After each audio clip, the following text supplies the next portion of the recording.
محل میں ایک بیٹی پیدا ہوئی جس کا نام رکھا گیا عالیہ۔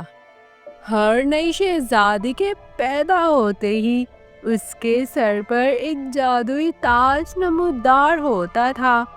یہ تاج سلطنت کے پرانے جادو کی نشانی تھی جو نسل در نسل چل رہا تھا۔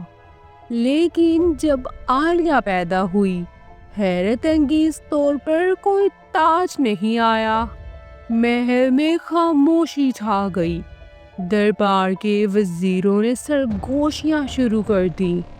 کوئی کہتا یہ بچی بدقسمت ہے اور کوئی کہتا یہ شہزادی کیسے بنے گی، تاج تو اس کی پہچان ہوتا ہے۔ یوں عالیہ کو بچپن ہی سے بے تاج شہزادی کہا جانے لگا۔ عالیہ بڑی ہوئی تو وہ عام شہزادیوں کی طرح غرور کرنے والی نہ نکلی۔ وہ نرم دل تھی۔ اکثر وہ محل کے باغ میں ملازموں کے بچوں کے ساتھ کھیلتی، انہیں کہانیاں سناتی اور غریب عورتوں کو کھانا تقسیم کرتی۔